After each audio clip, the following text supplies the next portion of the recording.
passed away last night, so we'd just like to ask for a moment of silence honoring him.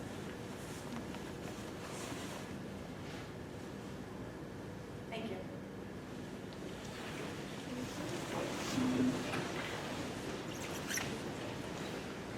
Okay, we are going to go slightly out of order on the agenda tonight, and we're going to go right to opening up for public comment, which is normally number 7 on our agenda. And Mr. Panetta from the Recreation Department has been nice enough to stay for us and come and speak. So we're going to let him go first, and then any other public comments are welcome. Mr. Panetta?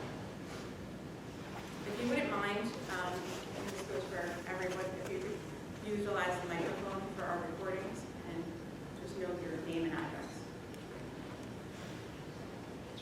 The Recreation Director, Nick Panetta,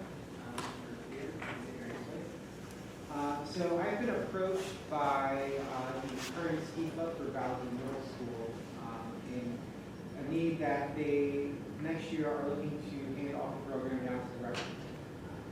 The woman who runs it, Susan York, has currently run it in the past couple of years, and it's a great program.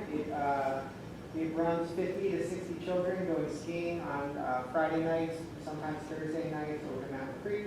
It's a good way to keep the kids involved in an activity that they don't normally get to do, may not be capable of doing at home. So because Susan's children are out of the middle school, they're looking to continue this program.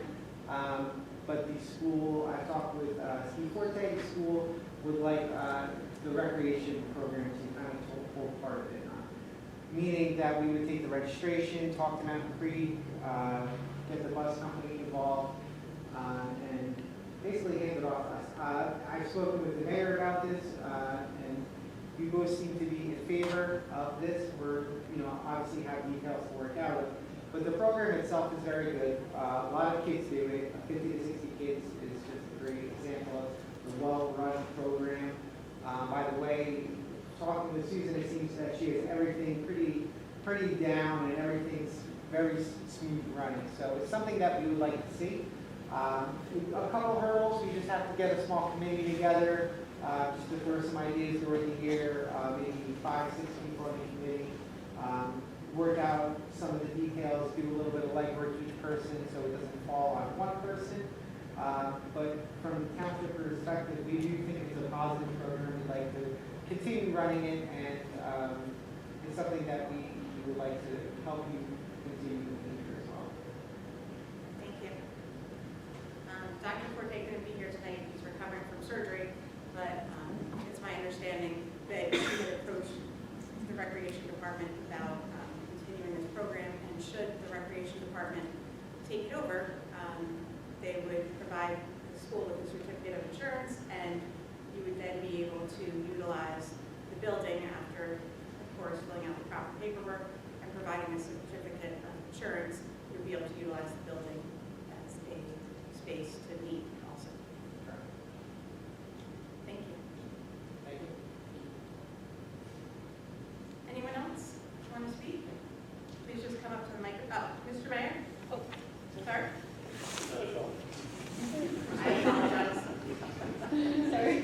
Go ahead. You could just state your name and address for the record. Okay, my name is Susan Priori. My address is 31 Fox Hill Road in Denville. I have been speaking to Mr. Forte about this now for 3 years. When my daughter started in 6th grade, she's in 8th grade now, they didn't have a ski club. I had run the ski club when she was in 1st grade at St. Mary's Prep with Mr. Giacchi, and had run that for the 5 years that she was there, and actually was a little shocked that Denville didn't provide this service for our children. So the first year, it was just too late. I went to the first PTA meeting, and there was just too many hoops to jump through to get this going for that year. But the last 2 years, we started with 28 kids, and this year we have 64. I had to turn people away because I just couldn't do 2 buses by myself.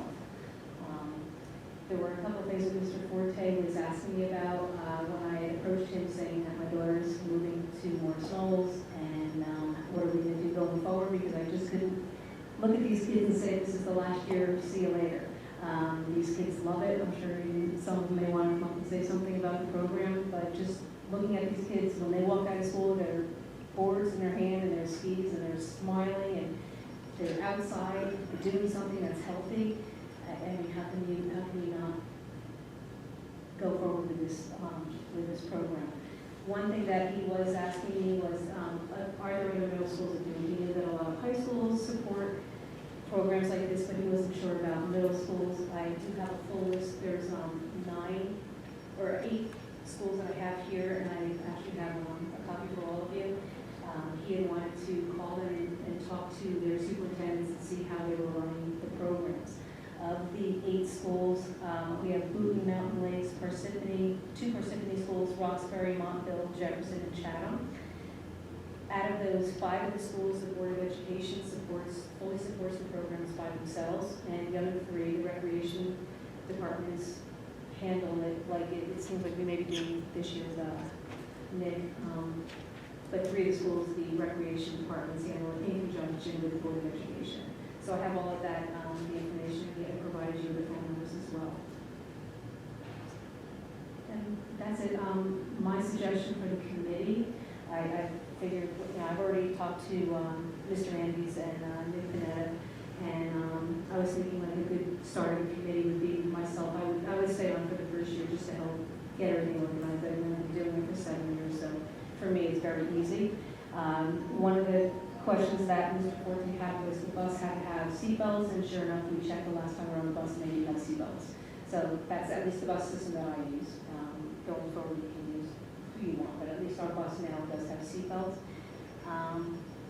And committee, I would suggest, I have talked to Mr. Capello a couple of times, and I think he's an avid skier himself. So Thank you for volunteering. well, I'm asking. I'd be happy to help. Okay, perfect. Mr. Egbert, I don't know if he was able to make it. He said he was going to. He's a teacher in the middle school, which you guys know that. He has been chaperoning for the 2 years with me. I've also known him for years before. I used to live in Cedar Lake. And he had said that he would be on the committee. Speaking to Mr. Andes today, or it may have been Mr. Panetta, they were looking to maybe have 2 teachers. I know there were other teachers that were interested in being part of the speak club, so we can send an email out and see if we can get another teacher on the committee as well. And then I would like to just try to find 2 parents, one that would have an 8th grader that's been in the program, so they kind of know how things are run, and maybe I know there's a bunch of 5th graders that want to come into it, so maybe one of those parents could be on the committee as well, just to make sure that everything keeps running smoothly. Thank you for sharing that information with us. Can I ask you, is there something specific you'd like to request from the board? Well, we just want your support. When I had originally approached Mr. Forte, he really did not want to support the program whatsoever between him and Mr. Coleman. I kind of let the parents know that, and they were a little upset. The kids were upset because it wasn't going to move forward. And I guess I was just persistent, and the things that he's asked me for, I've provided. Like I have a list tonight, and we just want your approval. Thank you very much. Thank you. Would you like to? Sure, that's great. And thanks for joining the committee.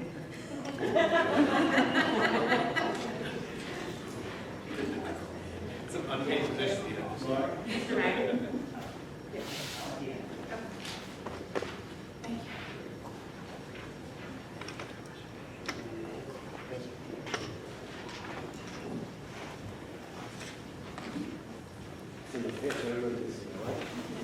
Good evening, everyone. I'd like to do my name and address and all that.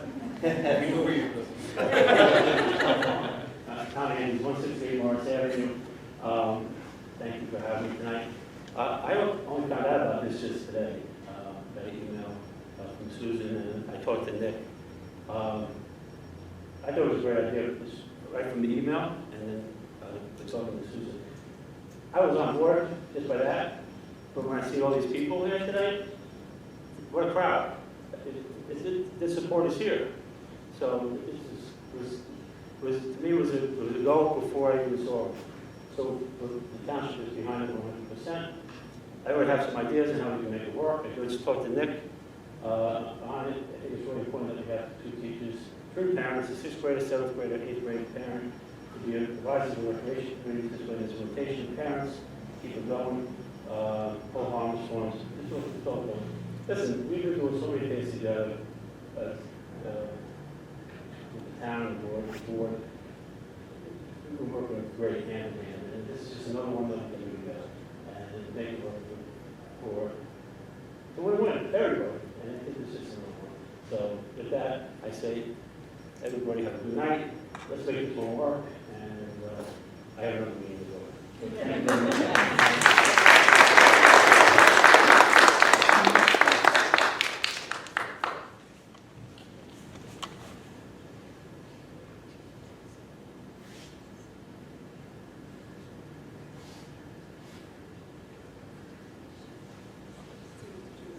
Yes, you don't mind. And I don't want to speak for Steve, who's not here tonight, but I had some conversations with Susan.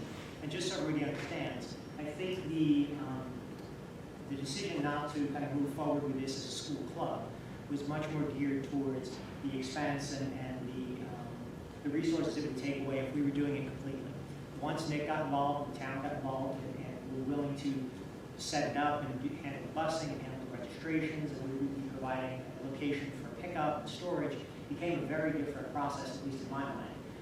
So again, so it wasn't that we didn't want to do it, it was that we saw that as doing it as a school club was going to, for us, kind of be outside our mission, be something that was going to take resources away from what we try to do every day here.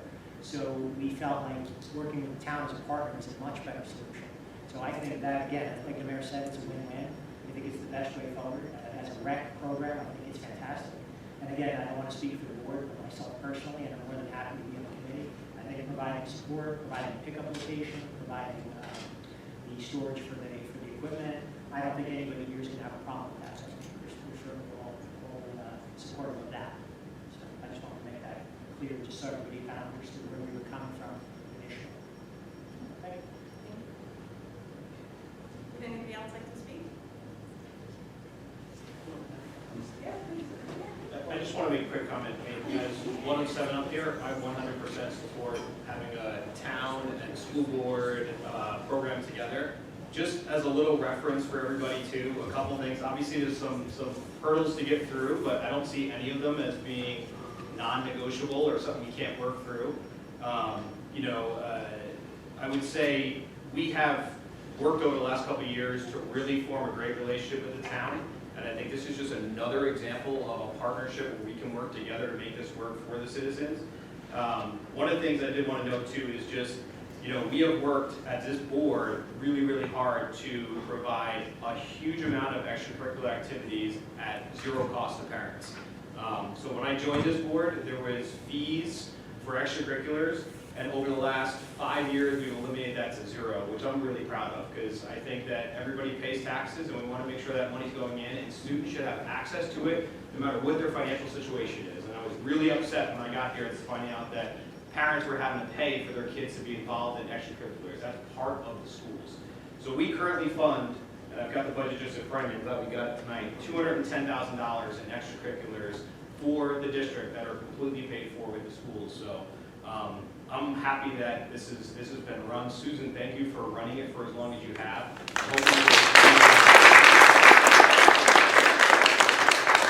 Thank you to Nick and the town for offering to pitch in. I think this becomes a much easier process as we work together. So thank you.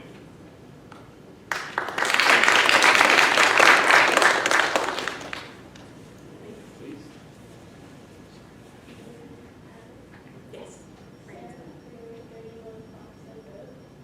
I've been in the program since St. Mary's, and Sophia has been in the program for 2 years in Valley View. It's a really fun program. We have a lot of fun going up and having with my friends on those Fridays.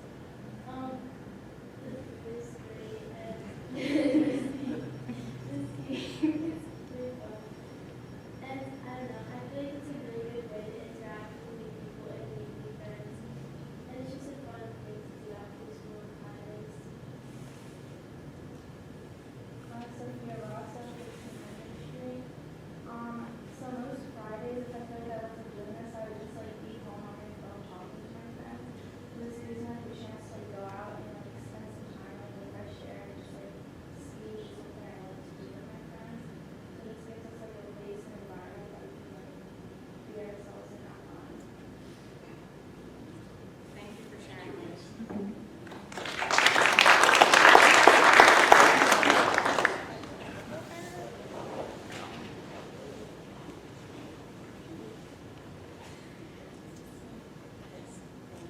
evening, my name is Amy Toshbean, I'm at 17 Anna Street.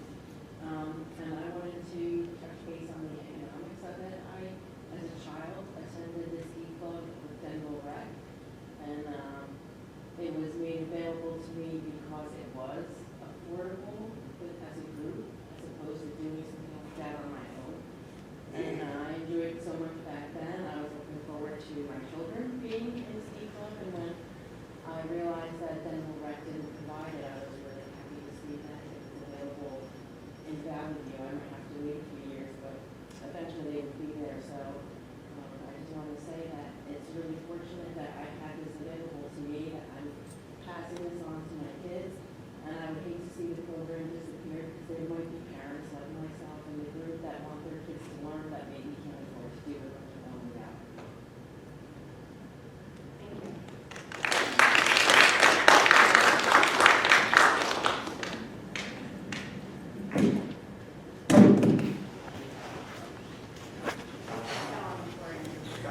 Somebody else already dropped the mic. Yes, I can. It's on back up. Okay, yeah. Hey, Andrew Allen, 17 Long Beach, West. I just came here also in support of the club. My son is a sixth grader, and it's his first year in the program. He just loves it. He goes with his whole gang, and they just really look forward to it. It's such a great thing to do versus watching YouTube videos or TikTok or anything like that. And his skiing has greatly improved. He was pretty good when he started, and it's really gotten better. And I know how much work Susan puts into this club. It's a lot. So the lessons and even the cost is fantastic. The meal vouchers, we go there a lot, and we're so lucky to be so close to Mount Creek.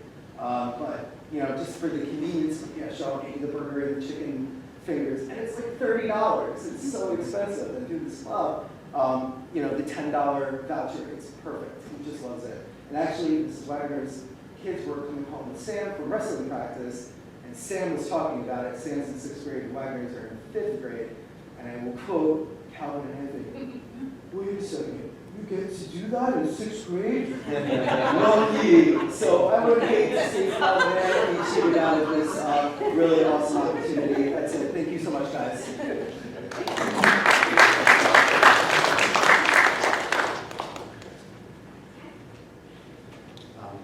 First, I'd like to thank everyone that came out tonight.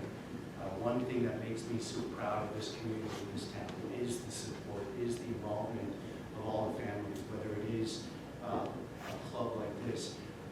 If it is handled through the township, will this program also be open to elementary kids as well? I guess that's sort of my next question. Because if it was strictly a Valley View club, it would only be limited to 6th or 8th grade. So if the township does take it over, or if the committee, I guess, can still decide on that, the potential to include 5th graders and 4th graders up here as well. Is that what I'm understanding? And I think, do you want me to come back up? whoever is going to be part of that committee, yeah. I think that really, honestly, those are all issues that the committee should work out, but what we'd like to bring forward tonight is just what questions you have of the board or what assistance you need from us in order to complete your task. And if I understand right, your task is to continue the ski club beyond your years and your children's years at Valley View. And it sounds like in conjunction with the school district has reached out to the town, and the town has very graciously offered to see the club through. So I think that as far as coming to the board, I think your goal has been met. And I would just ask that we leave the details of the club and the committee to the recreation department and in that form. Okay? Thank you.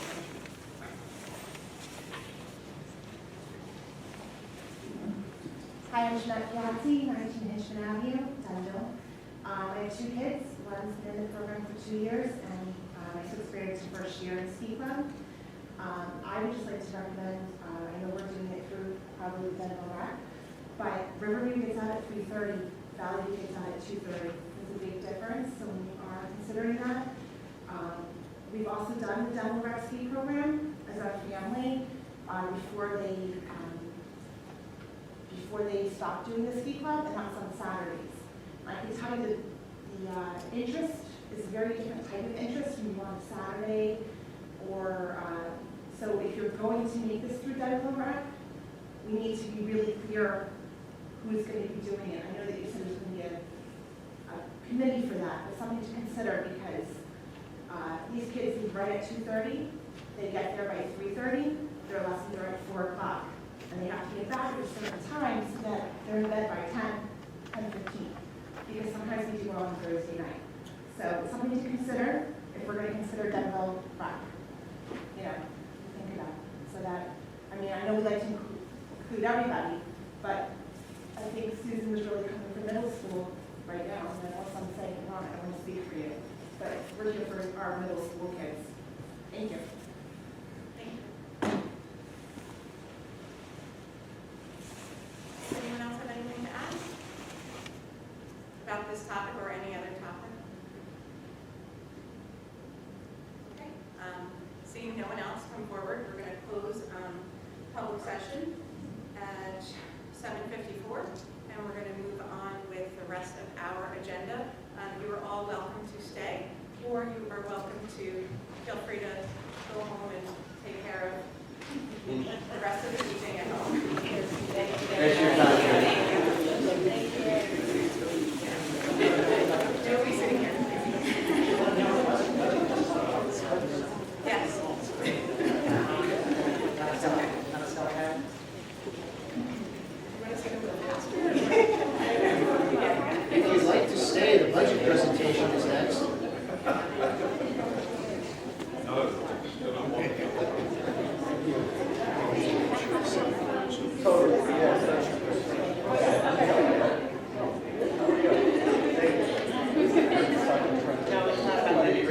I was like, what would be great?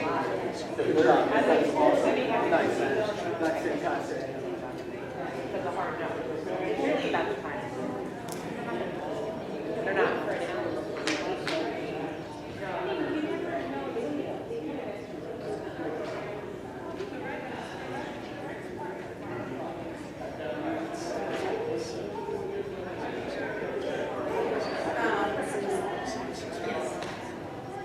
So, moving forward with our agenda, we are moving on to special presentations. Dr. Collins.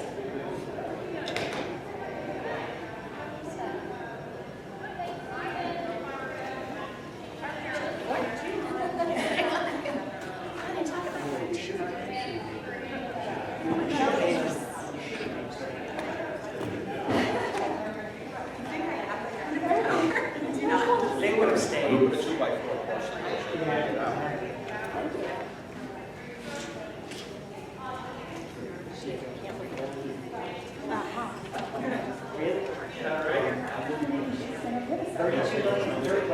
we just close it like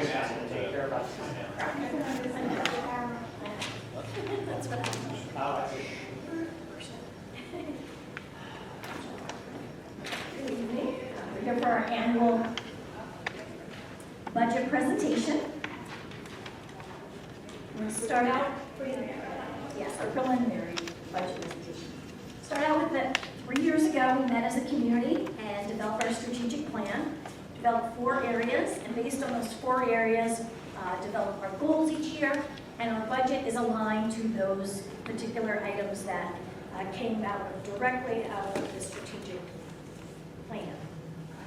Our goals this year, to expand the social emotional learning and mental health program, to investigate and prepare a plan for potential student population growth, and to increase achievement for all students who are not meeting grade level benchmarks.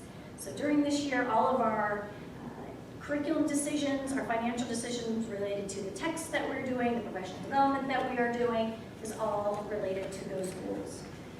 Moving forward, all of those plans are built into the budget, and we report on those throughout the year.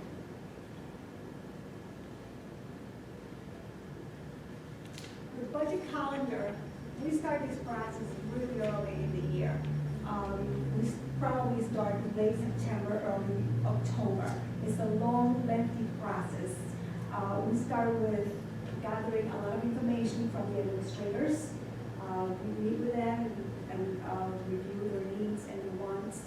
And we, again, send the preliminary budget now. And at this time, we just have to wait for the state to release the state aid fundings before we can finalize and the board will approve the budget of late April. So what are some of our biggest accomplishments that we have been able to put into the budget? First, probably our biggest accomplishment has been our academic growth. We've really seen a huge increase, especially in our elementary levels, up to 30% proficiency, based on all the professional development, the texts that we have purchased, the program implementation. We've also participated in Future Ready, all 3 schools becoming Broad certified in that program, and then also our character ed, put a lot of emphasis on our social emotional well-being of our students, the character ed program, our mental health program, and tying that all with security and into facilities as well. Other biggest accomplishment that we have done, and we are very proud, again, like was stated before, we have a very strong relationship with the town.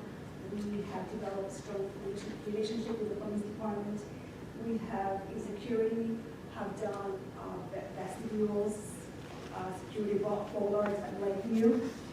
We have hired 3 Class 3 officers, and we have 1 additional Class 3 officer in the budget for 2021 for the Riverview Annex.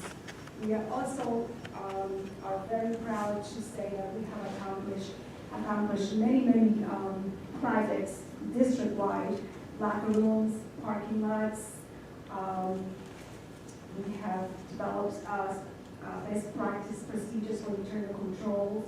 And again, we should be very proud as a district and as a board with all the accomplishments that we have done, besides the student achievements, of course. So what's our biggest challenge for 2021? I think we all realize that the biggest challenge next year and coming forward is space. In the last few years, we did see a drop in population. At one point, we did have 10 or 11 sections of every grade level, 200 to 250 students per grade level, but then we started to see that drop off. But during that time, during that 8-year period, we saw an increase in the need for small group education spaces. So a lot of our large group spaces had been converted to small group spaces, and to try to get those students out of the trailers and into the main buildings for security reasons. We have been able to accomplish that, but in doing so, we now have seen a lack of classroom space because our population is now on the rise. So our primary classrooms are now up to 20 to 23 students, and we're seeing that the lowest point, we were at 150 students for a grade level, and now we're rising to 180 plus per grade level. So we're starting to build back up, which means we still have the need for the small group spaces, but we also will need our large classroom spaces back as well.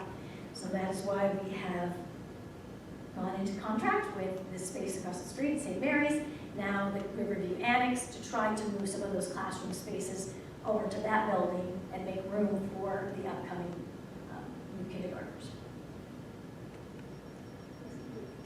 Included for the students, yes. So this year's budget includes what it usually does, like the textbooks and the workbooks and the classroom supplies. But what is new is that we are going to have to purchase a new math program for K-5. So we've been on a contract for 5 years, and that contract is up. So we will be making a decision of which program we're going to be going with, but that will be a financial expense, K-5. We also have to replenish our new STEM program with the kit supplies for each grade level, K through 5, and then in the middle school, just the regular supplies that they would have on a regular basis each year. Professional development will continue. This is not going to be a large expense next year because most of our programs the staff has been trained in, but we will continue to utilize our title funds to send staff to Teachers College or to bring in trainings for math and for science. So the $32 million question. Where does the money come from? 89% of the total revenue comes from local taxes, taxpayers' impact. About 6% come from federal and state sources, and approximately 3% for the 2021 school budget comes from maintenance and capital reserves.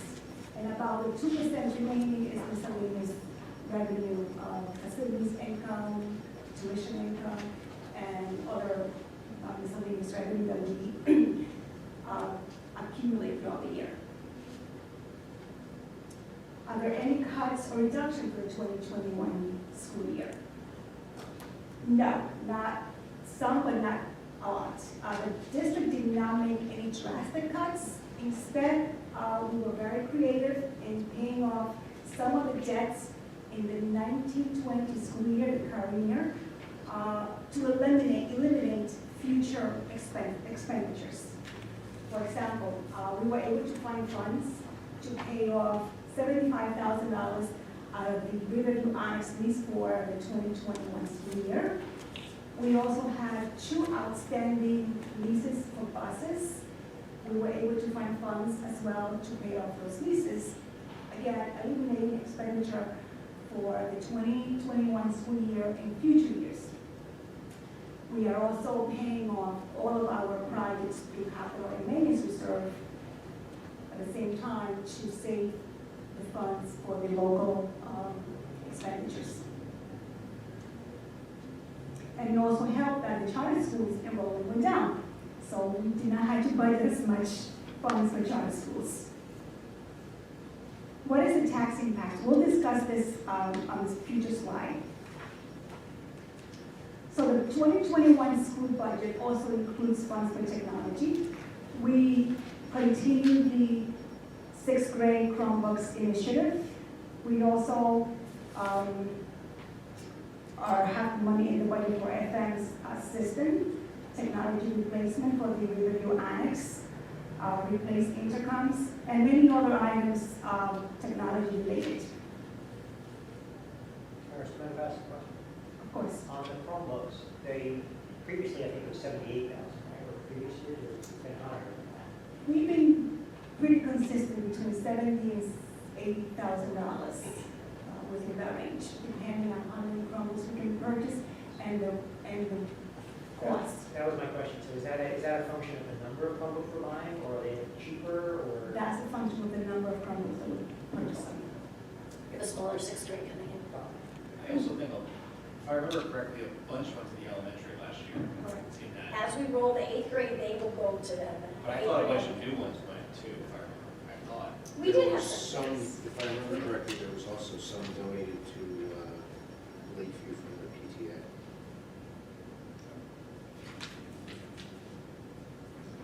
I could be wrong about that. The budget also includes funds for security. As I stated before, we have included 1 more Class 3 officer for the Riverview Annex. And we also included, which we do not have in the current school budget, extended school year security for the program over the summertime. That's something that Mr. Forte started this current summer.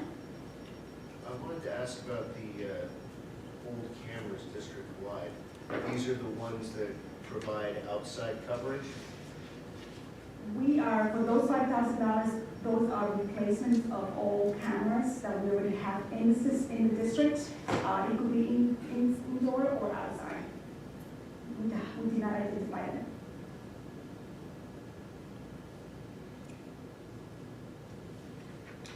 And our bigger expenditures, buildings and grounds. As you can see, all these projects will be paid off from capital and maintenance reserve.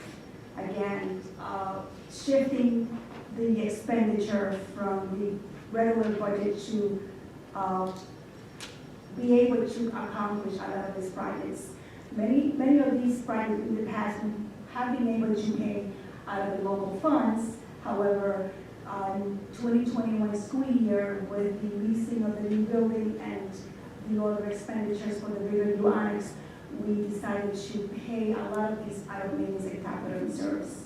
And I just want to make sure that the board and the community know that, yes, we are, it looks really high, and we're spending a lot of money for 2021 school year. However, our reserves are still healthy enough that we have enough funds for emergency or any other issues that might come across.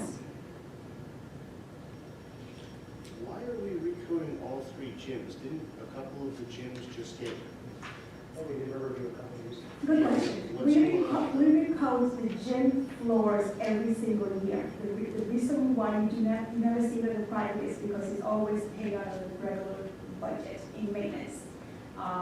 We recode the gyms, and we finish one school at a time on a 3-year cycle, one school every year. So we're doing all three of them this year? We are recording them every year. We do that. So It's like a polish. Oh, When you come back at the beginning of the school year and you see it really shiny, that's the recoding. Okay, I was thinking 5,000 was very low cost to Refinish. have some. I asked the same question. And the only reason it's being called out this year, correct me if I'm wrong, Mayor, keep me honest, but it's because it's coming out of reserves. Normally, it would just be in the budget, and we normally just find it in the. In the operation and maintenance line. And again, it's because all these projects are being paid off from capital and maintenance reserves. So can you go back one slide, go back to that slide for a second? Sorry, we already passed that one. No, you can't go back, let's go. there it is. Is that right? That's the one, yeah. Okay, so let's talk a little bit about electrical repair upgrade, right? Mhm. So, and it says HVAC. Correct. So that 350,000, what does that accomplish? Like what work is that? Currently, the Lakeview and the Riverview have some very old electrical panels that are obsolete. We would like to replace those. We included a lot of other funds for possible HVAC replacement, or not replacement, we don't have them, possible HVAC at Lakeview and Riverview gyms. That is a project that we do not have to do. However, I would like to include it there because when it's approved through the budget process, the county approved it at that particular time, instead of approving them throughout the year when we have to exceed the 10% transfer limit. We will have to request approval from the county, and So you want to have that money in the line item that you can without. we can use it if the board chooses to. However, we don't have to. And the way it works with maintenance and capital reserves is, if we do not go and use these funds, we cannot withdraw the monies from those reserves. Sure. So it stays there until the funds are approved. The athletic field, that's one big project that we have been trying to do for a few years now. And that project we are doing in conjunction with the town. The town is really important to note that the town will be sharing that project with the district. And they will be reimbursing the district $237,000 towards this project. We budget 100% of the cost because we need those funds on the line item when we prepare the purchase order. And therefore, it shows like a lot, but that cost is half the cost to the district. So how does that money come back to the district? It would have to go back into the reserve, right? Correct. In pennies, you know. In pennies, yes, or $2 bills. Yes. No, but it can't be taken into the budget, is what I'm saying, right? It has to go back. It has to where go. came from. It has to go back to the capital reserve. Again, the way Yeah, but- capital. But I thought it had to come into the budget, and then it has to go into excess surplus, and then go to reserve. Now, the way it works, we have to bring You it can't in. deposit directly into reserve. The way it works, because it's prior year reserves, if we allocate $100,000 for this project, we only spend 90, 10 has to go back to capital reserves at the end of the school year, because you cannot. Yep. But I think what Dino's asking is, if we pay $450,000 out of our reserves for the project, right? And then town comes and writes us a check for $230,000, right? How do we deposit that money? That money doesn't get deposited into the capital reserve. It gets refunded to that line, and at the end of the school year, it gets sent back. But my point is, you can't keep it out of capital reserve. It has to get back there eventually. No. It will get back at the end of the school year. It has to, because it's basically like spending less. It's basically the same thing. So we could keep that money in the budget? No. No. We'll go back. He's not, yes, you're saying no. So But it's getting where does it get deposited? Into your, it's like an income, right? The money is already deposited into the reserves. It's only appropriated. You can't deposit directly into reserves. The only, correct me if I'm wrong, the only way money gets into reserves is excess surplus allocated into reserves. So you're saying something different, Mike. What I'm saying is the state's gonna come knocking if we try to keep that money out of the capital We reserve. gotta stay there. There's no way it Right, the way, right now, the money is in reserve. We only But it can't, appropriated. you said it can't go directly in though. No, we only appropriating the amount. We only take the money out when we pay the payments. Yep. Once the town, and we show invoices, reimburses, the district will back to that same line. To that line where the money is being paid from. But it can't go directly. Well, the 450 isn't going there. The whole 450 isn't coming out. It's not gonna come out. It's just a holding point. You don't take It's an 450 out. appropriation line. We will only take out 200 and something. Well, we are, because we have to pay the bill. The town's not paying the bill, the town's writing us a check, No, right? Reimbursing us. They're reimbursing us. Yeah, so we are taking the full Yeah, full head. thing, and then we're, My only question was, you can't end run around the idea of getting it back in the capital reserve because of the way the town's reimbursing us.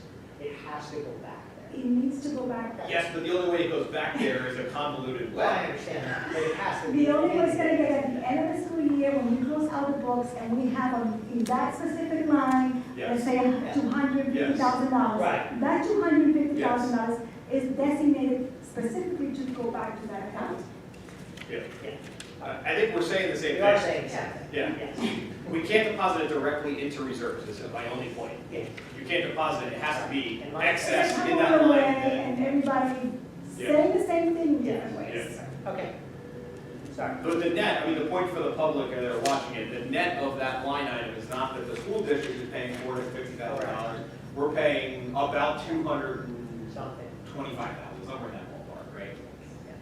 We'll pay It's the expected. balance between the 237 Yep. and whatever the But Cost. And didn't we, Damaris, last year, didn't we already allocate money for that project? No, we never did. Because in the preliminary budget presentation, there was a line item for $250,000 No. for reserve. I do not remember for the athletic field. It was in the initial presentation, I don't know if it made it to the When final we budget. talked about it, it was in the preliminary, but it was not in the. It was not the final approved Okay. budget, no. Okay, I think I remember that line really clearly. yep. Any other questions? So our curriculum expenses, typical workbooks and supplies for students is included here, as well as I mentioned, those math K-5 contracts that we will be entering for this next year. It also includes the added expenses for the Riverleaf Annex, and also the need for an additional elementary school teacher and an ESL teacher. So we will need 1.5 ESL teachers next year based on our current population in that urban.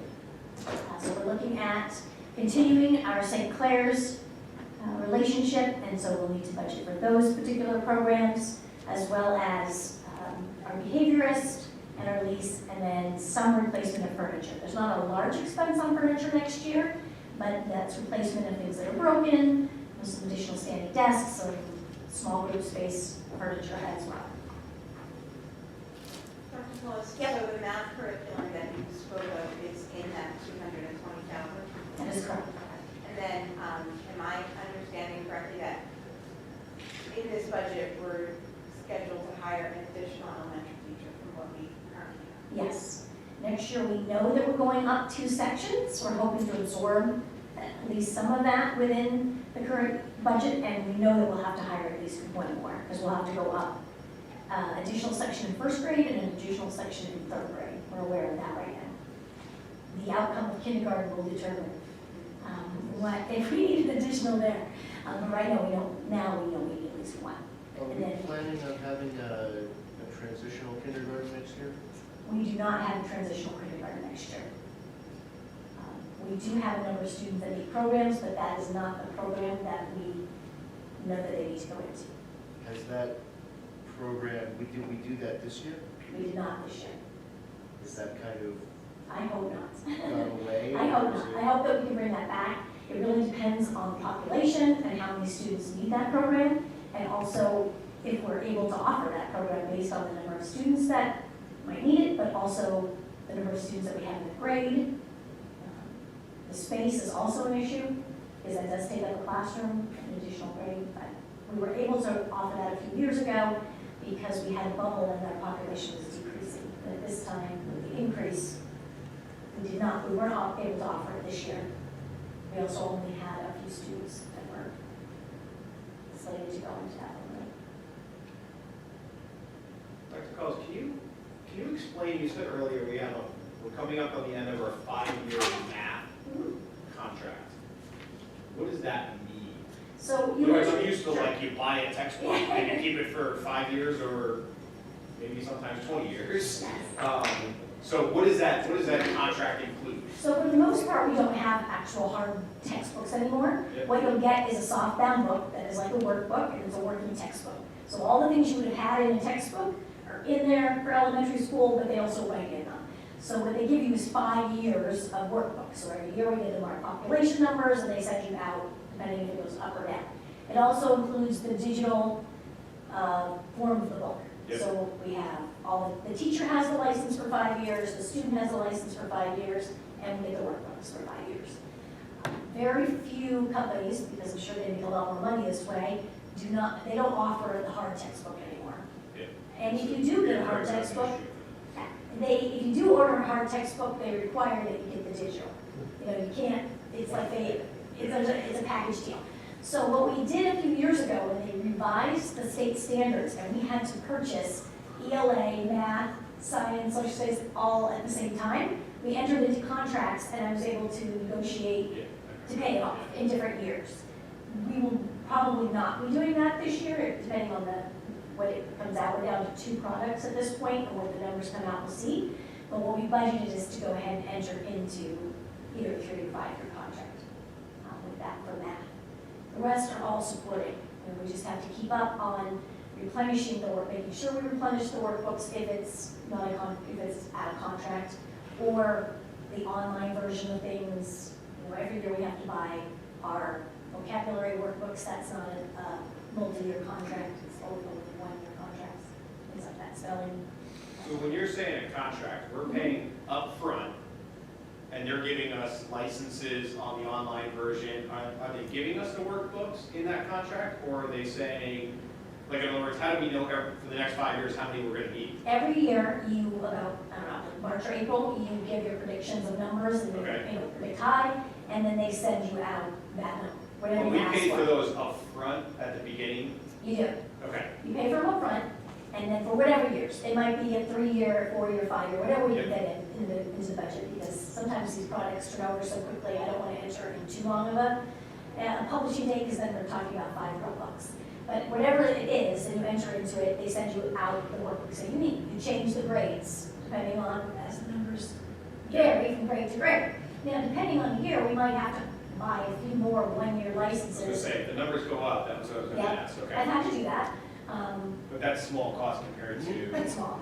and now, $2,000 like that. if you do versus that, that 100,000. extends your number up to the remainder of your contract? No, Or if you it do it on depends year how many two? years you do it. I usually only buy 1 year, because I don't know when I'm going to leave the next year. Okay, makes sense. Thank you. Sorry, that was in No, detail, that's but that helps me. Thanks.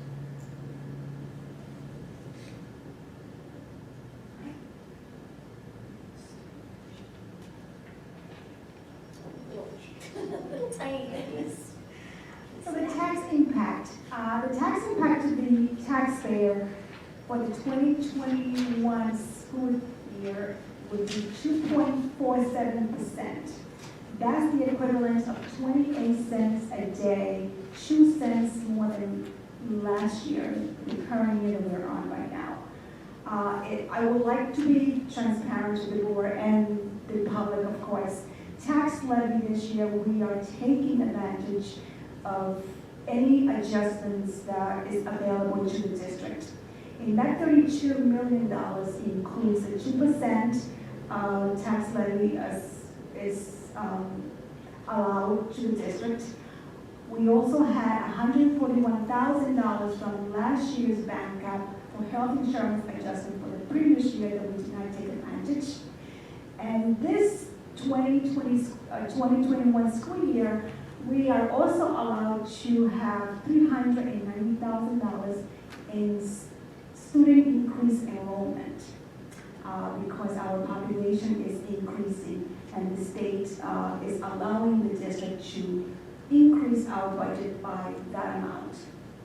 So all this combined is the taxpayer will be 2.47%. And again, if we compare to last year, it's approximately 2 cents more than the current year that we're in right now. It seems like a lot, but again, we're doing so much more this year, yet we're paying a lot from capital maintenance reserve. But I believe the district does need to do these projects, and they are really necessary. Any questions on this slide? Damaris, those assessed values from the town of Denver, they're final? They are final, yes. Numbers, okay. Correct. Damaris, the other revenues is budgeted to decline $45,000, $50,000. Is there anything behind that, or is it just? Yes. I know there's small numbers compared to a $36 million budget, but Yes. In that's other revenue, percentage-wise a pretty big.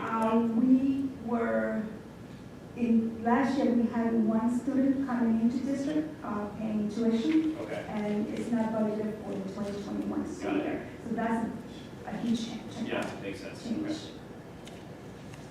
Yeah, and I would just note that especially for the public, if anybody's going to be doing this, that the left and right side of this slide are different things we're looking at, right? We're looking at budget, which is a $3 million, almost a $3 million increase, and the percentage of our budget going up because of the reserves are pulling up is significantly higher than the tax impact. They're very different calculations. The tax impact has nothing to do with the amount the budget goes up directly. Two different sources of revenues, that's correct. Yes, the capital and maintenance reserve, we are increasing our budget by 3%, paying off our district's reserves. And the balance is from local tax. Any other questions on this slide?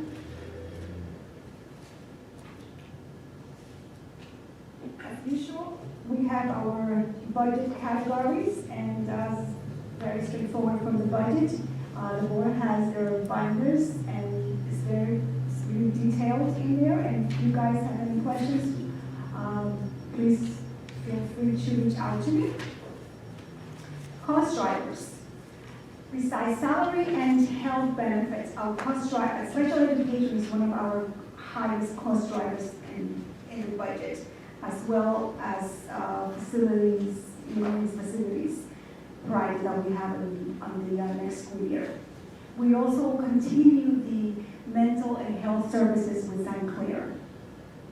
And we also have included the lease payment for the Riverview Annex for next year. And also, again, we have added one additional Class B officer.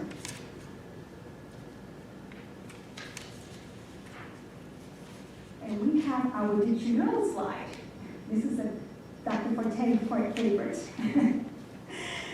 Did you know that we have done many projects with reserves?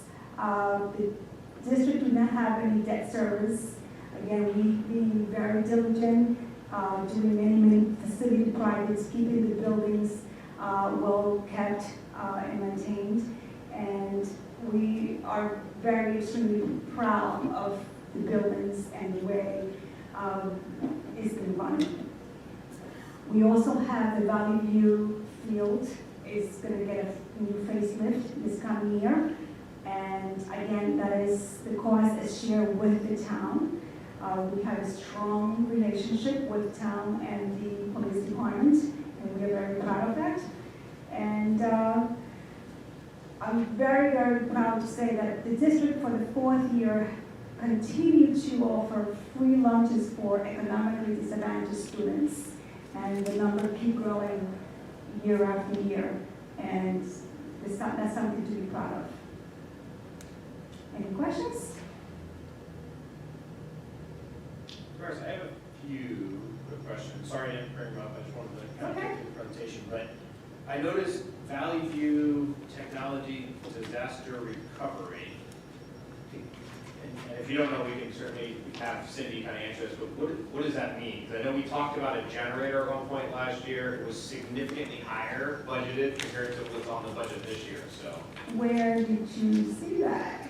The preliminary budget presentation from last year had like I want to say it was like $25,000 number for a generator. We did not do the generator project last year, and Yeah. we do not have it in the budget for this year. Okay, so what is that? It was like on one of the slides here, the technology slide, there was enhanced disaster recovery backup value for $7,937. I was just wondering what that was. We can get that answer later. I think that has to do with the whole backup that we have. If anything goes down, that we have, whether it's our outsourced company that we use, or our servers, or Okay. any of those things. Our server is a value for the Yeah. entire district, except for the Board of Education, and that is a replacement, I believe, for that server. But I can get that answer to you. Okay, perfect. And then ESY security, which was a $5,000 line item.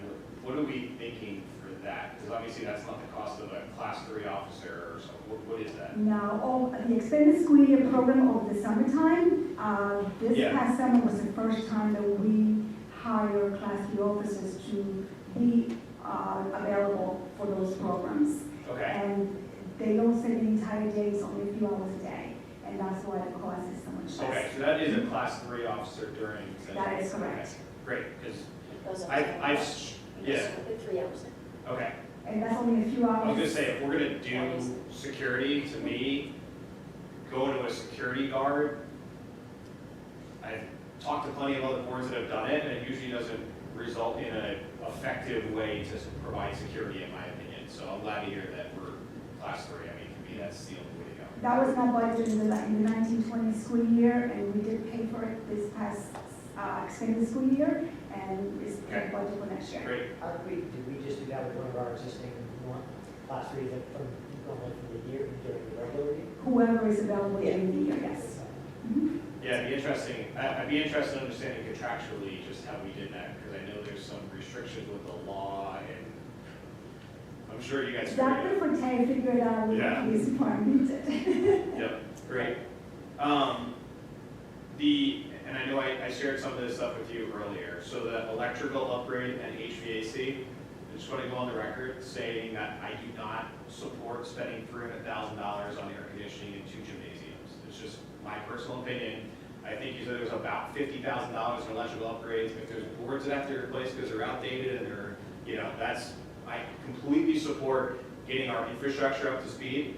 I don't support getting it up to speed to put window air conditioners in buildings. I just think that's a Band-Aid on a gushing wound. I don't think that solves anything. I think that's a hokey replacement or a plan. We have to have a significant discussion if we want to put air conditioning in 2 of the gymnasiums. I haven't heard, it's nice to have it at one event in Valley View is what I've heard. So it was a big cost, and certainly I think that we've used it in certain cases, but especially this year when we've got huge expenses in other areas, I just don't support spending $300,000 on air conditioning in 2 rooms. And then that brings me to my other concern, which is the Riverview Annex budget.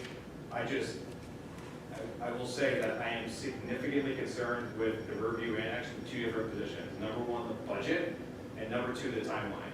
I think we have a legitimate potential to go 100% over budget. mean, just sitting through and watching projects get done on this board for years and years and years, we always go over budget. It's just hard. We put a 20% contingency in a lot of these things.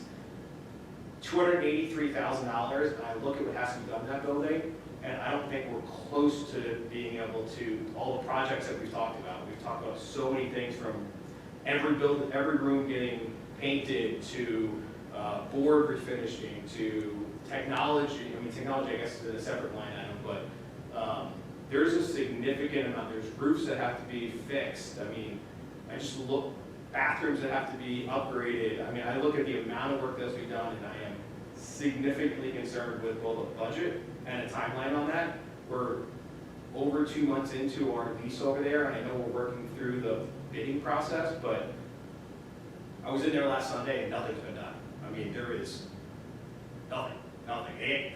The parish hasn't removed anything. We haven't gone in there and moved anything. I mean, there's a lot of work to be done over there, and I'm significantly concerned about the budget and timeline. And I highly suggest with that we prioritize 2 things in this budget cycle: construction and program, because that's our priority for every single student in this district, and the Riverview Annex. Anything else for B&G projects, I would say we've done a phenomenal job over the last few years of making sure we've done them along the way. This might be one of those years, like in your personal budget, where you say we're not going to do the optional stuff.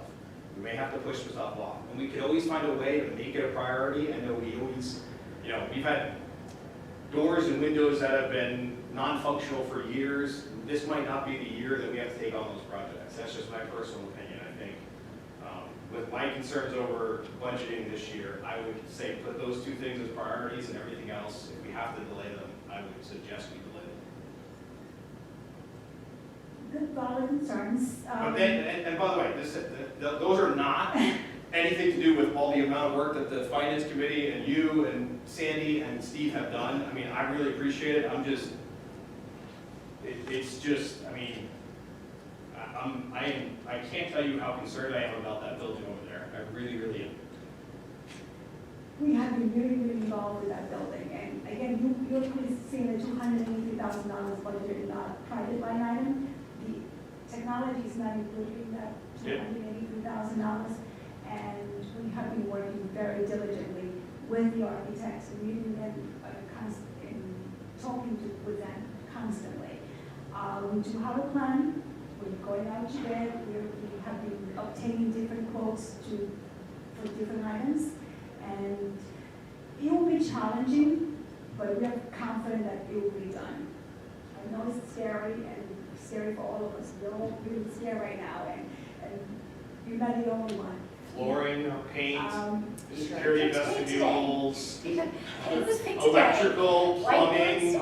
I mean, all of these things we talk about, handicap handicap access, roofs, I mean, holy cow, like, these are all things that blossom very, very quickly. We are concerned as well too. It's a really valid concern. We are counting days and counting pennies, and we are concerned. But again, we are confident that it will get done. We're gonna have to work overtime and be diligent. That's my point, and Mike's point about money is a good one, and I feel the same way about that, but I'm more concerned about the time. And I think I said this in the last meeting. We can't miss that time frame. That building has to be ready to go in September, right? So for it to sit there, now 2 months in, we haven't done anything, we haven't tagged anything, we haven't pulled anything out, the parish hasn't done anything. I'm definitely concerned about the time point of view, that we're really pushing ourselves into the box. And come May, when we get started, now everything has to go perfectly. And I'm really concerned about that. I mean, every project we take on, big or small, has some issue that comes up. I'm thinking to you mentioned the Vestibules. No, well, vestibules, that's a whole other thing, right? Stuff doesn't show up, that happens. But no, I was thinking about the locker rooms, right? Poor guy got sick, had a heart attack, right? Something happened. All of a sudden, those locker rooms weren't close to finish on the day, right? And there's stuff that happened. We know that kind of stuff's going to happen. So, I'm even more concerned about the timing than I am about the money. But I, feel as Mike does. I think the money, I'm concerned about the money too. So, just take that for what it's worth. At this point, we're really having to finesse between, they don't want us to get all the furniture out because they want it for CCD, and they're not gonna end until May. So we could go in there and get everything, but we can't because they want all that in there for CCD. We don't really want to put, right now we have the furniture order ready to go, but we don't want to put our new furniture in because we saw what, those of you that walked in there, saw what they did as soon as the school closed, what they did to the furniture in there. They, it was written all over it, and we don't want them to do that with our new furniture without someone monitoring it on a daily basis. So it's that, it'll be here, it's like, that's kind of thing that it'll look terrible, and like, that all will come in at the very last minute. Paint, we did pick out the paint today, we went through it exactly, said where the whiteboards go, where the corkboards go, where the smart boards go. So I think some of this, I worry about it too, but some of this will definitely be all out and all in a very, very short time. It's the bigger projects that we have to be concerned with. Not necessarily the paint, the flooring, and the desks will be ready to go.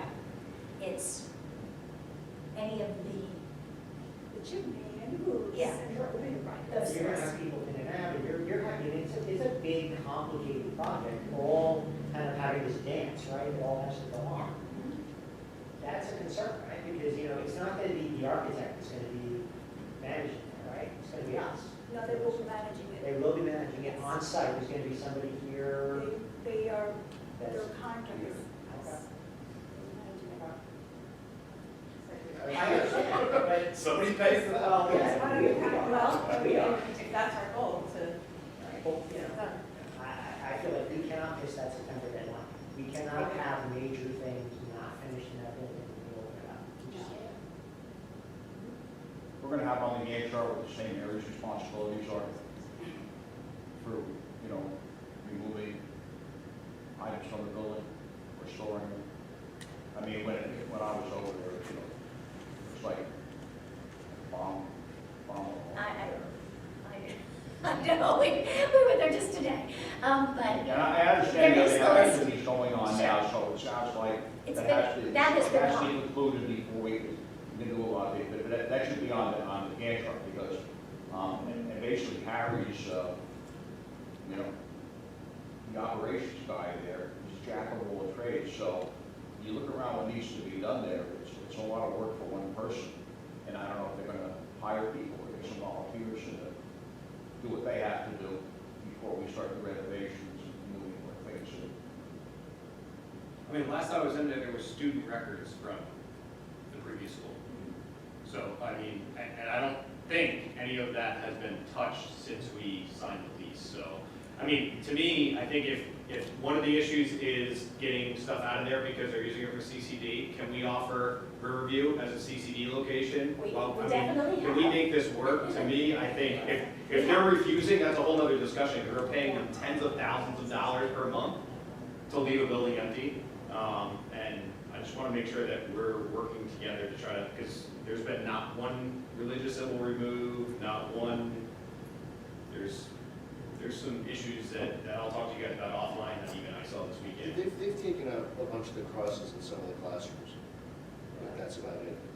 I mean, books have been sold, those kinds of things, but we have offered to have CCD at Riverview, and until we have the exact start date with that, with bid.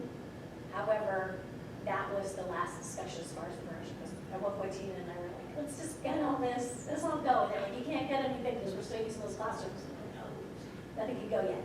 So, and they said they need every one. So are we replacing every piece of furniture in there? 'Cause that wasn't, this is where I start getting even more worried about the cost, No, because we that already was not have the it. initial plan, was we were like, look at these, this has got a lot of stuff, I you're would gonna say consolidate and buy a some. significant amount is gone, because it is not in great shape, broken, or whatever. But we have, our amount for furniture is not high.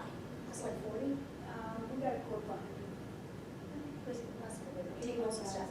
It was not that high, but we were not able to, I was hoping you would take some of that to value, and there were very few that limbs weren't broken, this was chipped. And like I said, when we went in, we did not realize, or if they did it after the fact, it's just all carved in, written in. We were surprised at a lot of the condition. But if you look on that running list that Steve has, I mean, he's been crossing through district responsibility, St. Mary's responsibility, and it's not a lot of St. Mary's responsibility. It's What's always, the last thing?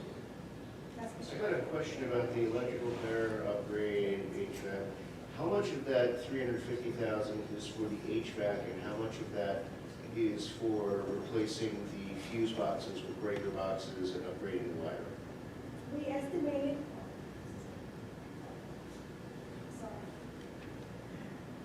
we estimated approximately $50,000 to replace the old panels between all the schools.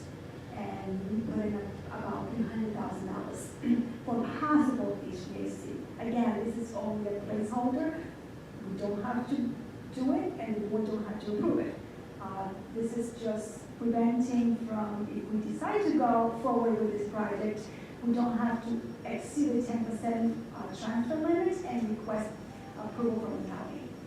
If we go over on the Riverview Annex project, can we decide to reallocate some of those HVAC funds to Riverview? We can allocate funds from capital maintenance reserve, again, because those funds have been identified for Right. specific projects. I'll leave it alone and just do not take money from capital reserve from those lines. So if we do go over budget on Riverview Annex, what would be a solution to allow us to proceed and continue if we do go over budget?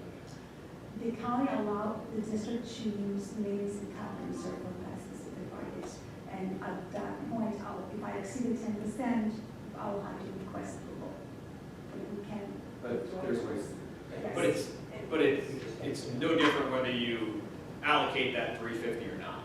In other words, that 350, because it's reserve, It doesn't matter. doesn't matter. Right. It's not like that gives you a $300,000 cushion. No, I get it. No, it's not like you can take it from one and Yeah. turn it to the next. Sarah, could you just, assuming that we are going to go over budget, and if you go over that 10%, how long is that process for them to approve the utilization of maintenance and capital It's reserves? pretty fast. It's quite fast. And normally we don't really exceed a lot throughout the year. I normally do ones in December, ones in June, and they always approve it. Do you know when EI will provide the Gantt chart that Mr. Cass asked for, Don asked for? I have a meeting with them tomorrow, so I'll ask them again. I think that will help us feel better, because then we'll be able to see the schedule and understand where we are versus where we're scheduled and how they plan on getting it all in within our timeline. I believe Dr. Forte also asked for one for the athletic field. Correct.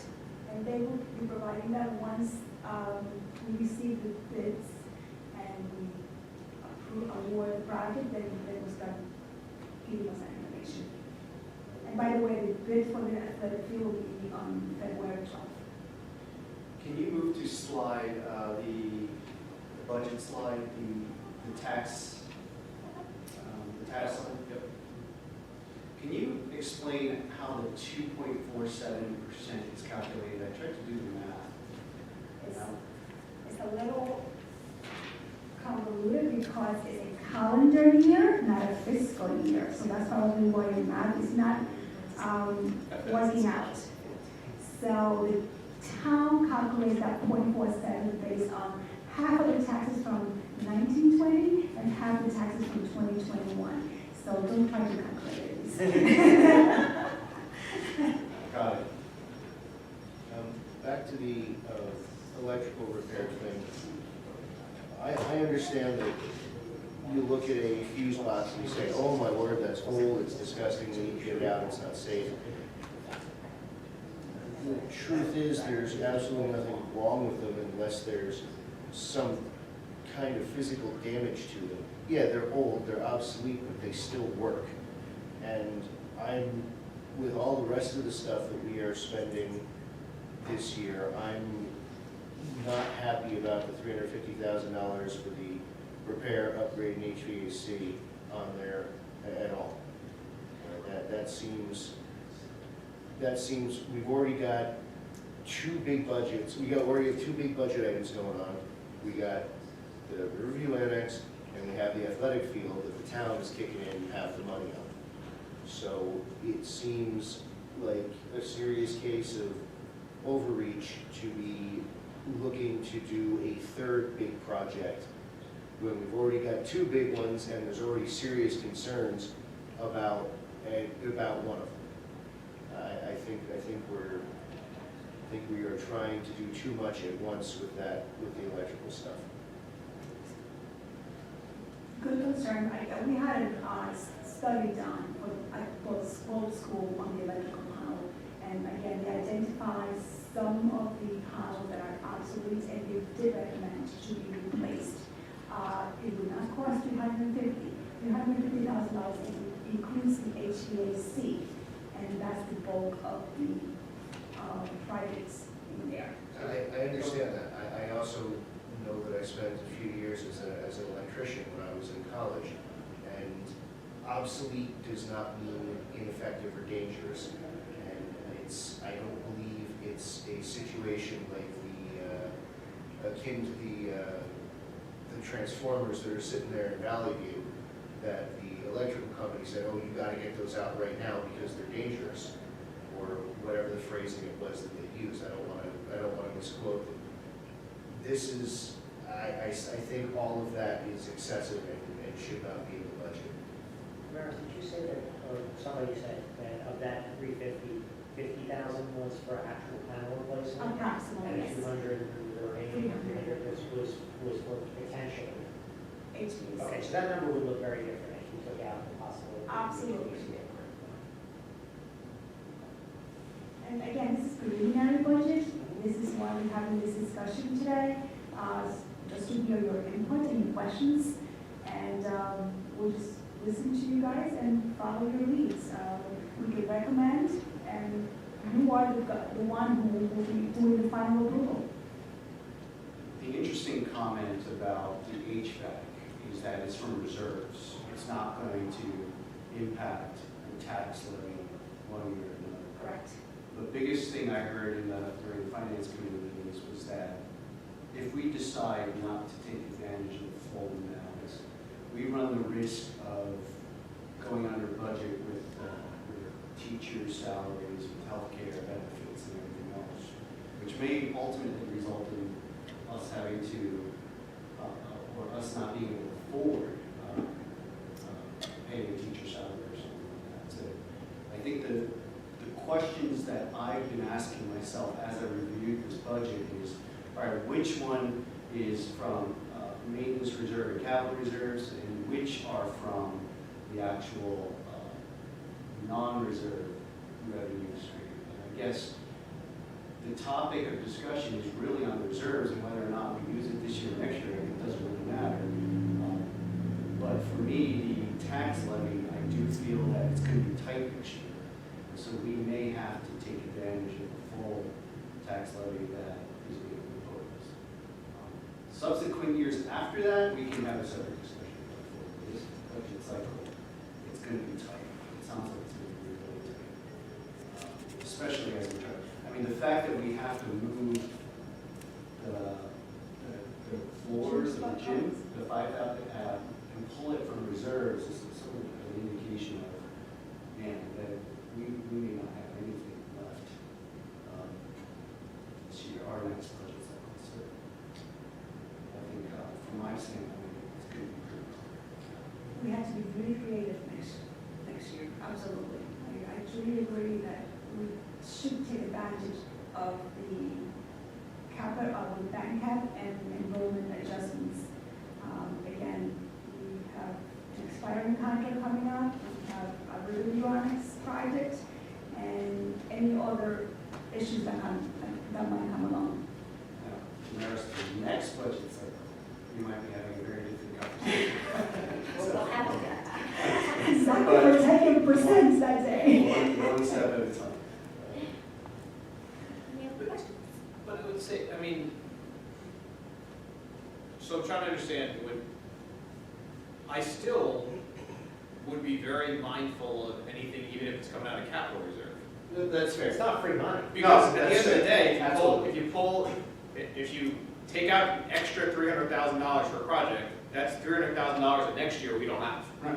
I mean, it's like taking out of your savings account. If you use it, you don't have it for future. And I don't disagree that we need to be, I think we should be very scrutinizing on any B&G projects and really, really looking at whether they're really required or whether they're nice to have. Because we've had the luxury over the last few years of doing projects that are probably in the nice to have, although it avoids getting it into the must have and the it's broken, you gotta go do it. Right. We have been, knock on wood, we have not had a conversation or a meeting where Damaris has come to us and said, the boiler exploded or something happened where, God, I gotta go get money out of reserves really, really fast. We've had, and I think part of that has been the maintenance and everything we've spent, right? We've done the right things to get to where we are. But now I think is that year where you're like, okay, we're really tight. Let's really, really scrutinize every little penny we're spending on B&G and is it required?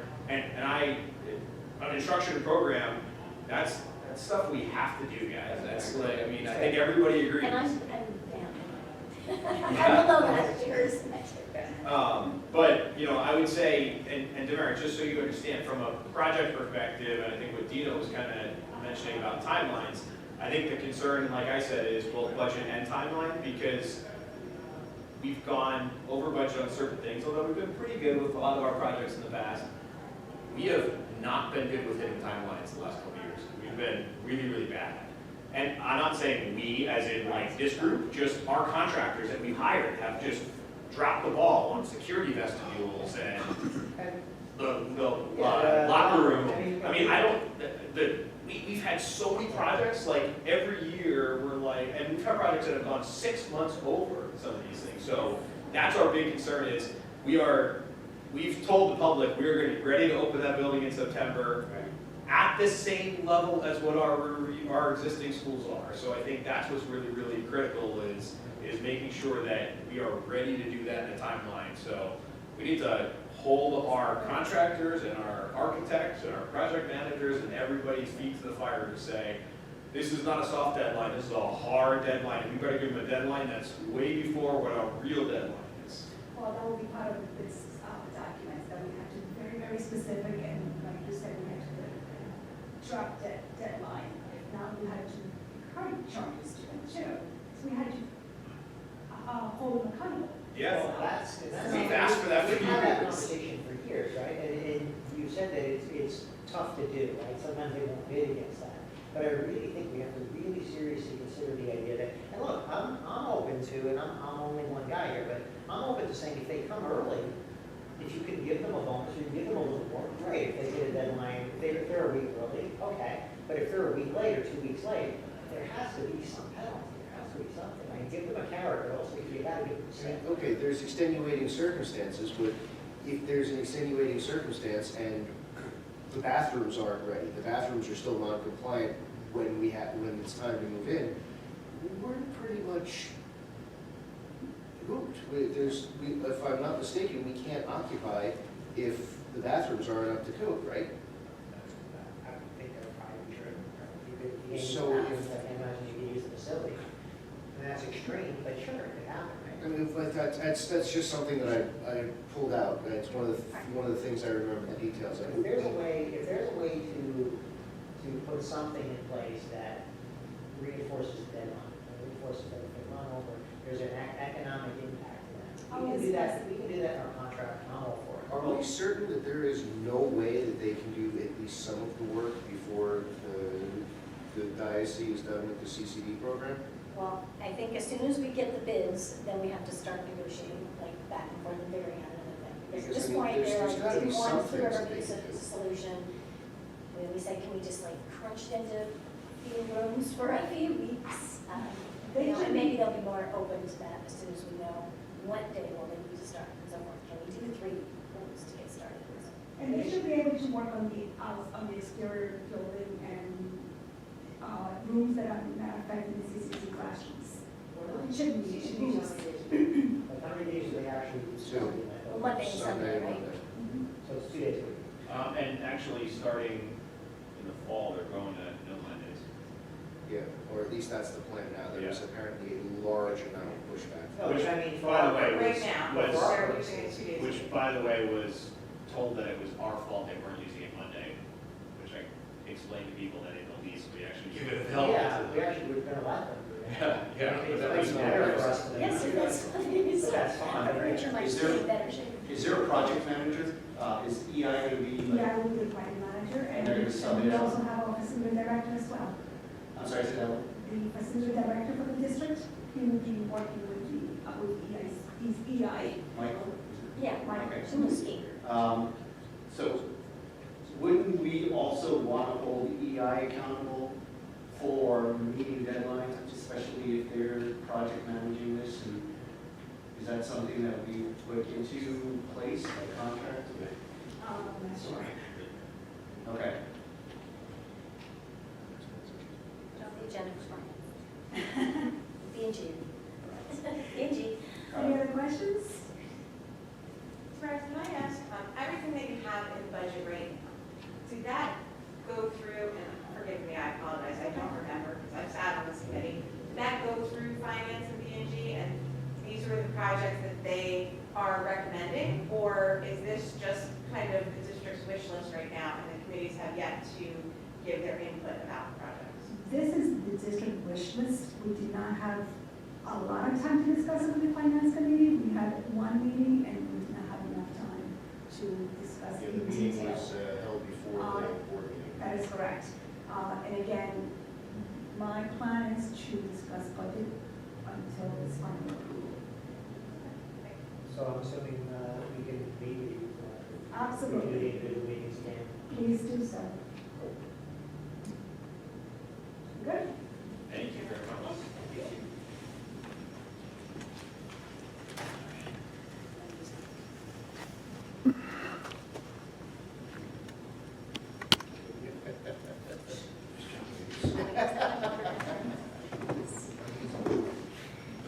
Okay, so let's see. We have gone through E, special presentations. We are on 1F, superintendent's comments, which we're going to combine with the assistant superintendent's comments. Weren't you supposed to text Steve? Sorry, Dr. Ellis. We're talking for you. Okay. Right, so our public presentation, which is our Boundary of Respect and Education Committee, is on March 10th at Riverview at 7 p.m. Dr. Singer, that's for our parents. And the Lakeview Lead graduation is February 28th at 9 a.m. Update on kindergarten registration as of Friday, and we had no new registrants today. We have 21 unassigned flex, 63 Lakeview, 59 Riverview, and 21 unassigned pre-K, so a total of 164 as of today. And this concludes the assistant superintendent's report for now. Thank you, Dr. Ellis. Samara? Nope. Nothing for me. I actually have a question for Dr. Ellis.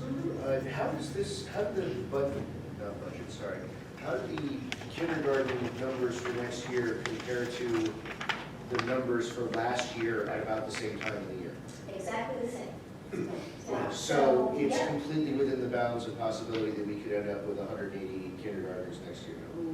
We have a large pre-K student group that's going to kindergarten, so we know that they are there. I just, it's the unknown.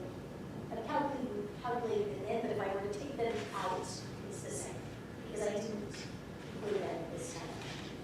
Okay, I thank you. just took the population that I did not know, because we're already registered. It's the same.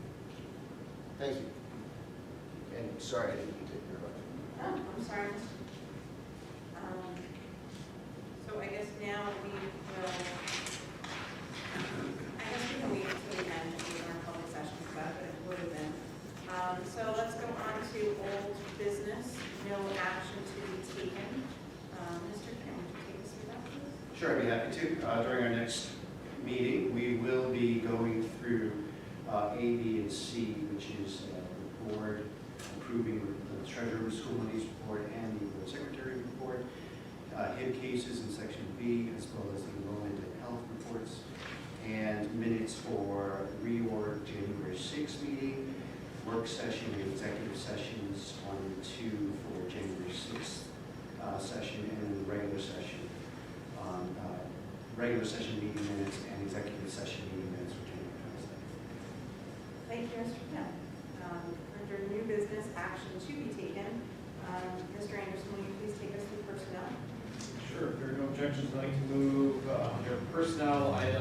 1 and 2 as a block, including new hire and resignations, retirements, extra pay, salary adjustments, as well as some new substitutes to the district. Second. Yes.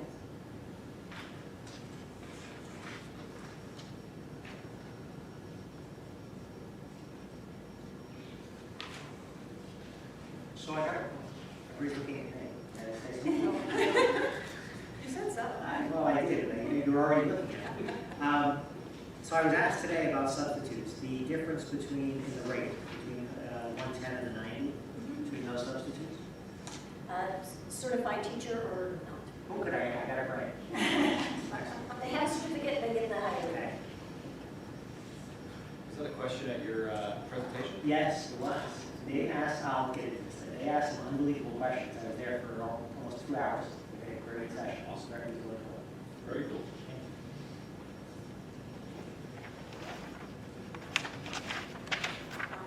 Any other questions? Okay, roll call, please. Mr. Kim? Yes. Mr. Cass? Yes. Mr. Capello? Yes. Mr. Anderson? Yes. Mr. Lure? Yes. Mrs. Wagner? Yes. Okay, moving on to new business, no action to be taken. Mr. Anderson, would you again lead us to personnel? Sure. At our next meeting, myself or someone else will be moving items 1 through 6 as a block, including new hires, resignation, retirements, extra pay, salary adjustments, and also, that's pretty much, majority of the personnel items for, and also job descriptions for the ballot and the books coordinator.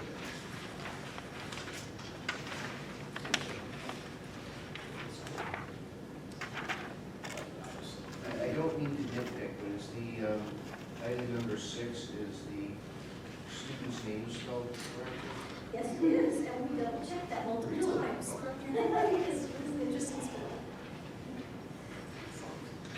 Usual question. Okay, on to instructions programming. Mrs. Gould is not here today, so, Mr. Keller, would you take us through that? Sure. So at the next meeting, we will be voting on instruction program items 1, 2, and 3, attach a list of field trips, workshop expenses, which right now there aren't any, and to accept the performance of the Wick Haggerty School Irish Dance of Denville, former Riverview Elementary School on March 17th.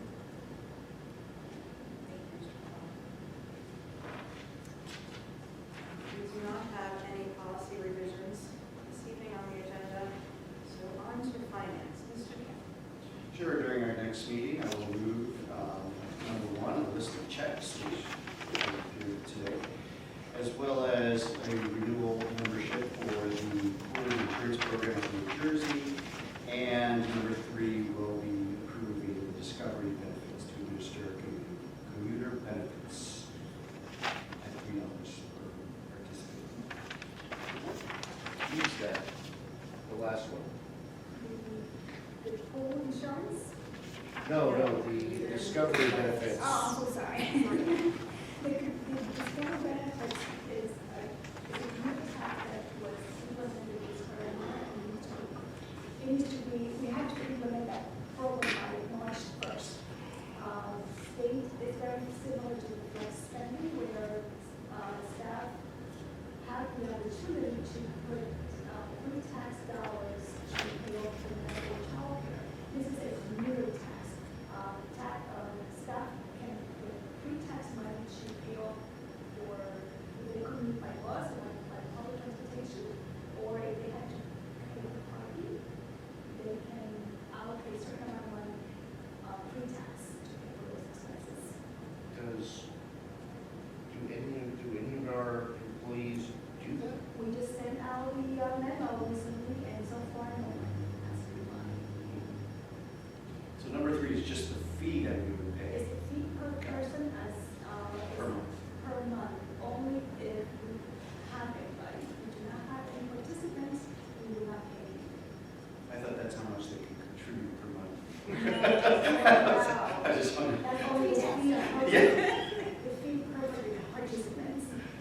Thank you.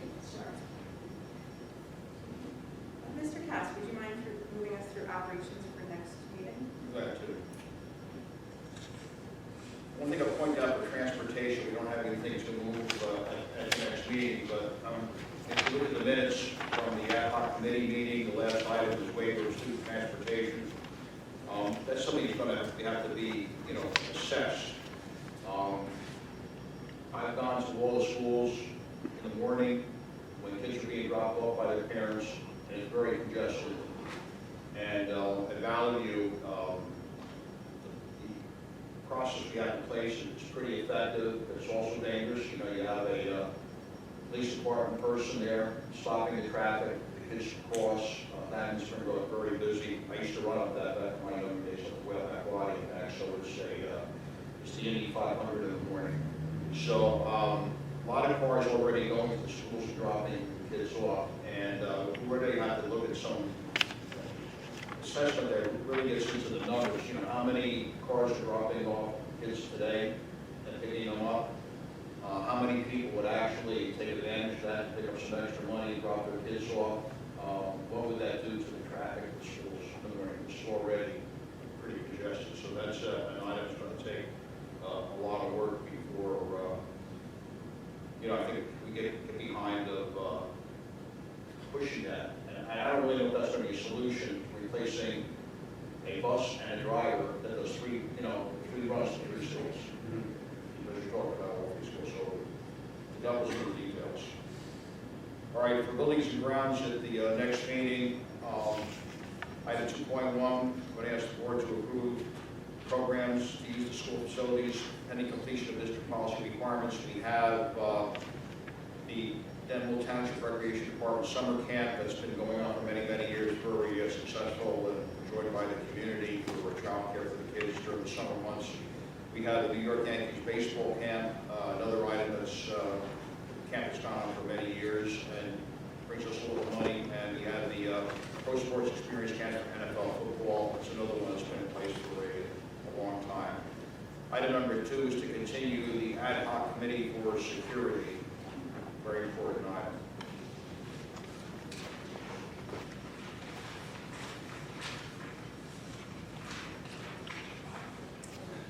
Thank you, Mr. Cass. Okay, we're on to good of clause, combined committee reports, correspondence, discussion items. Please, Mr. So I left minutes of the ad hoc transportation committee meeting, which happens to be draft only, so please bear that in mind. Mr. Cass, I believe you're suggesting that we reconsider that waiver that we discussed during the committee meeting. Is that? No, I think it's, brainstorming. Yeah. So we're going to look at everything. And that's an idea, obviously the parents drop their kids off at school. It's less kids on the bus. But I think we really, having experienced it frequently at both schools. In fact, when I visited Lakeview a couple times, I was up there. I've been up there in the morning and the afternoon when the kids get out of school. There is a lot of traffic and a lot of cars. Right. So I don't know if anybody's ever kept count, what an average is for a week or a month. So Sergeant Jackson is also part of our committee, and perhaps we can ask him to see if there's a study that the police department might be willing to do, if that is something. Yeah. Or maybe they have some. Right. Yeah. Exactly. I know the solution we have in place of Valley is working very well, and it was very problematic in the past. Right. Dropping the kids off by the cars. And I think we had problems with Lakeview too until we got to the current. A couple of years ago, we installed a new parent drop-off at Lakeview, which was working pretty well at this point. Yeah, so it's, I think the solutions we have in place now are working very well. In the past, we have a lot of issues there, but if you go there, like Riverview, some mornings the cars are backed out into Riverview Drive, so you've got to go in the oncoming lane to get Route 46 to get to work and everything. A lot of cars there. Valley, I go up there frequently to drop the kids off. There they have an officer stopping the traffic, so, but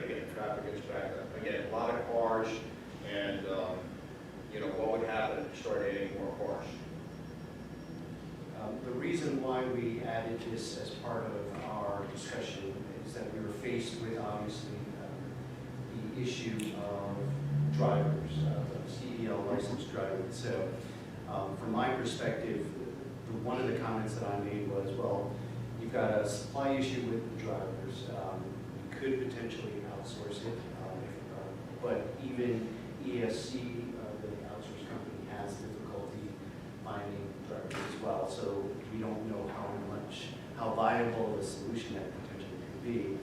Of course, the next step would be the student population, the supply of students. That is obviously a trend that might be going higher, which is another scary issue. So one of the ways that we thought we could address it is by seeing if there's a way to reduce the student population that was using buses. And so we thought of maybe having a waiver available to see if it is something that they could, if it is something that is picked up. Now, Mr. Anderson said there might not be incentive for families to do that, but if there was something, if there was some uptake that, it won't potentially reduce the need for a driver or a route, as Mr. Cass said, but, we thought maybe that's something we could try and see what kind of activity we do. So.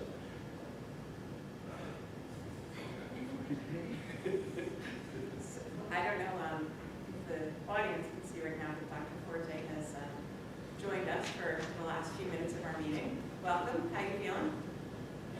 It's a little rough. It's getting there. But I came in to hear something that Dr. Coles is going to say. Well, we have some very exciting news to share with our community. The highest honor that the Department of Education offers is something called a Blue Ribbon. And one of our schools, Riverview Elementary, has been nominated as a Blue Ribbon school. So this is a very huge honor. They're being honored for exemplary achievement, which means they have to meet the criteria being in the top percentage of the country. And then go through the application process and see if we will actually be awarded the Blue Ribbon in September. But this is such a great honor, and it's such a huge accomplishment for our students, our teachers, our leadership, the board, the community, to have a school recognized for this award. And this is, once a school is bestowed with this is forever a Blue Ribbon school. So forever on, beyond Dr. Forte, myself, and the board, that school would be recognized as a Blue Ribbon school. So I'd like to thank Mr. Forte for coming in. Do you want to say anything?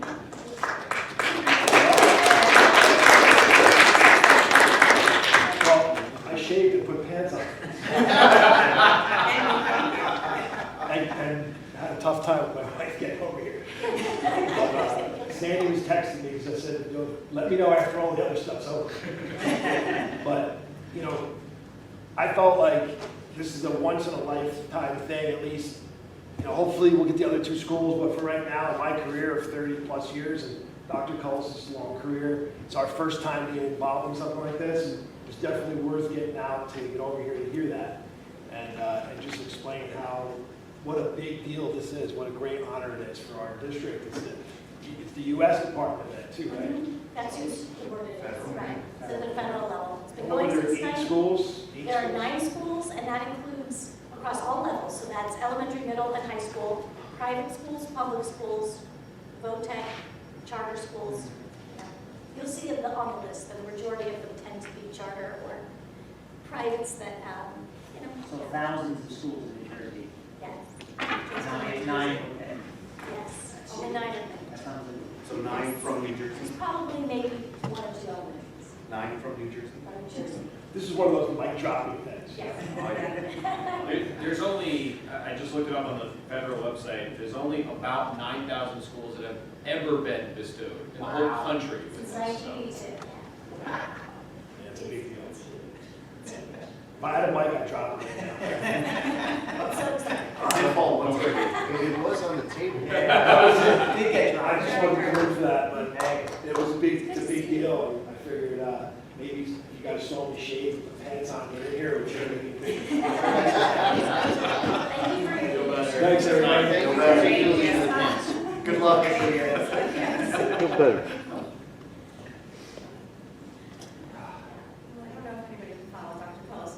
Yeah, that was, yeah, That that's was about as just big as it gets. It's so exciting. So, That's we'll complete the application, we'll tell you when it's in, then we wait until September, but this is great, great, great news. The staff is so excited today. We're just so excited. They don't know. The students are actually. Oh, they don't know? Okay. We're trying to figure out the students, or whether or not we want to wait. Because we want to wait till September, and then invite the Valley Youth Day. Because those students were involved, essentially, 18, 19 before us. Invite Valley to come to something, have some big events, and we would really be a big celebration for the town. Because that's the last, right? That was the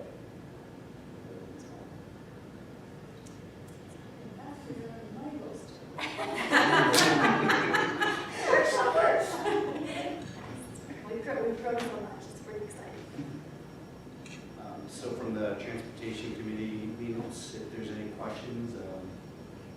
Oh, I did forget to, I did omit from this draft that I will add is,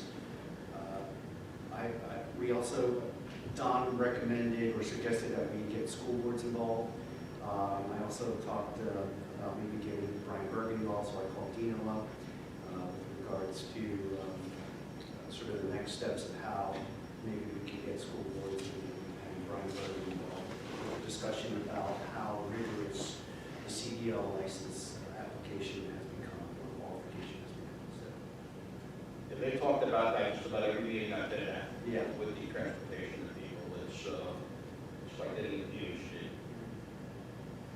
It's become, yeah. you know, when Dan was the supervisor, he said he had a lot of moms lined up at the door, the bus drivers, he was working with their schedule, kids and everything like that. And now he says it's extremely difficult. You got to crawl underneath the bus, you got to know what going to happen. So it's a one-year process, if I recall, right? Yes. So it takes 1 year to get a CDO. Yeah, we don't want to keep this safe, but I think they've said a lot of requirements that are not needed for the job, and, you know, maybe from a legislative standpoint, it's like all this legislation that's pending now on bus safety. I talked to Steve about that, he says, you know, a lot of the things they're proposing would not have prevented some of the accidents that have happened.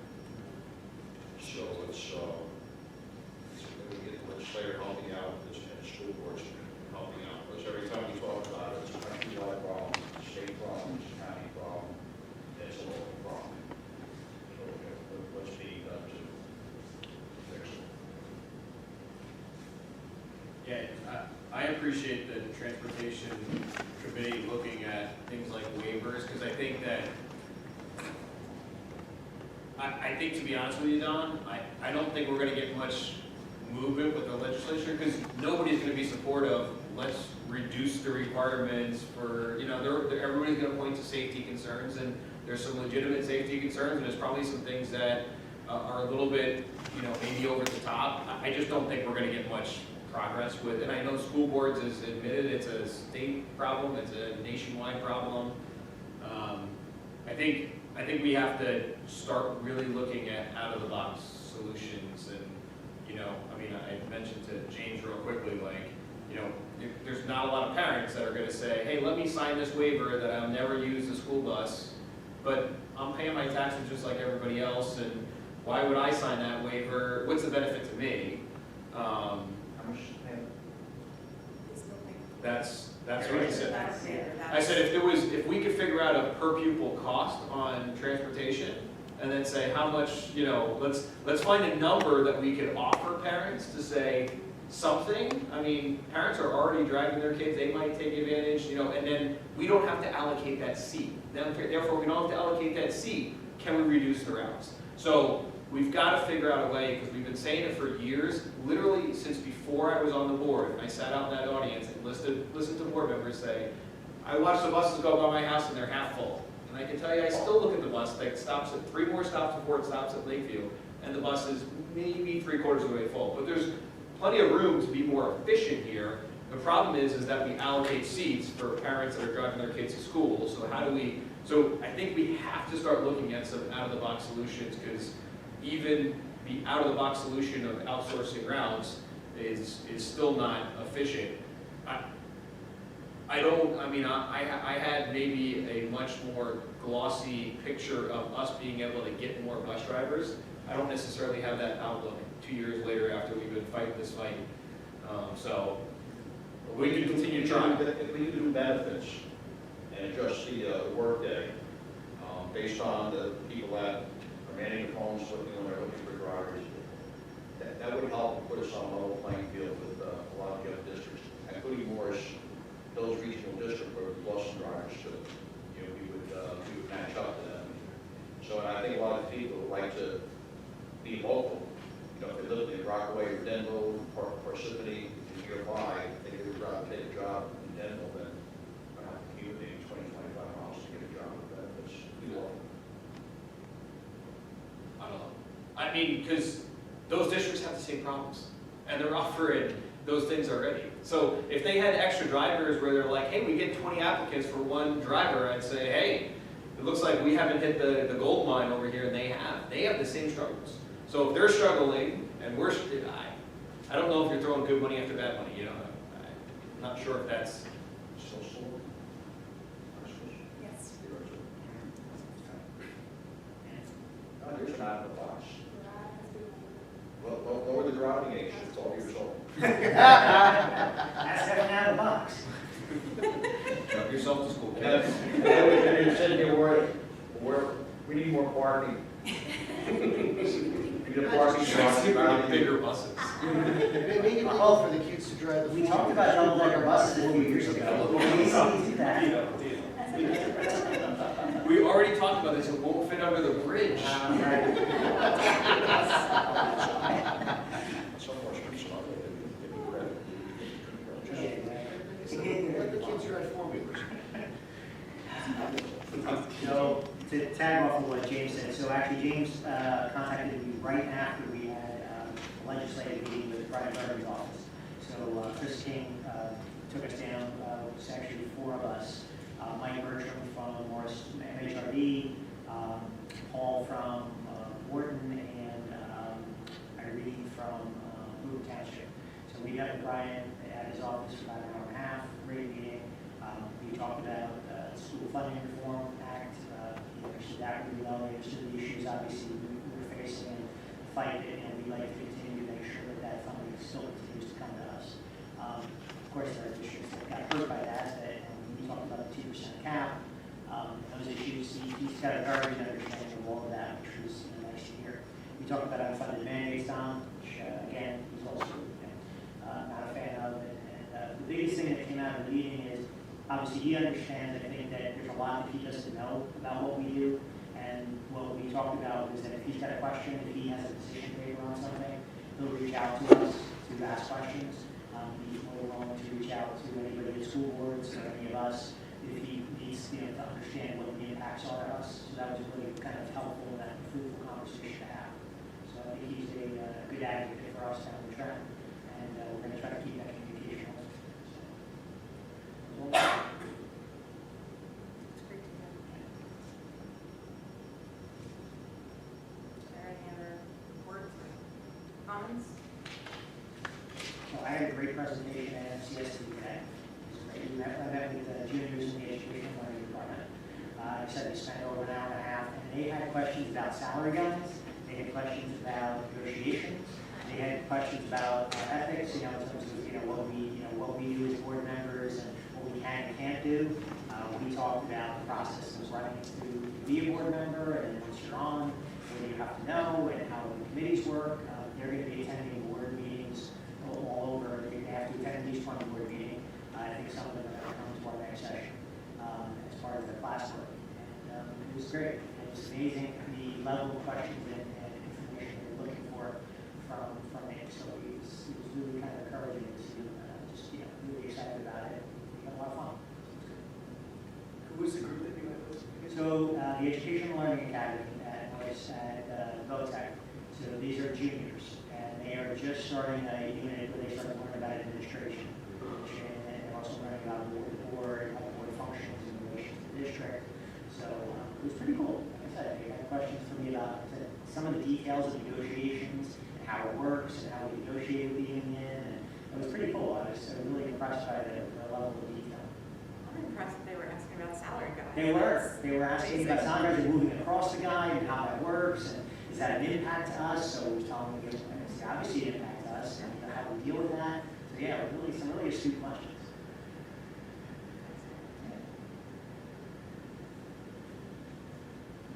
Anything else? Should we look at our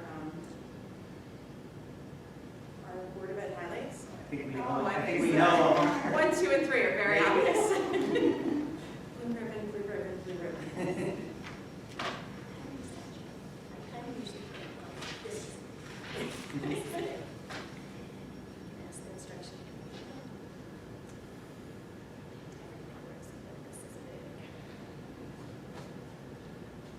Okay, so if nobody has anything else, then we will open up the meeting for any public comments at 9:29. And there is no longer anyone in the audience. So we will close the public comment section also at 9:29.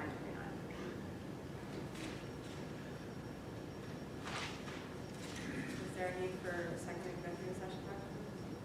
Move to adjourn. Second. All in favor? Aye.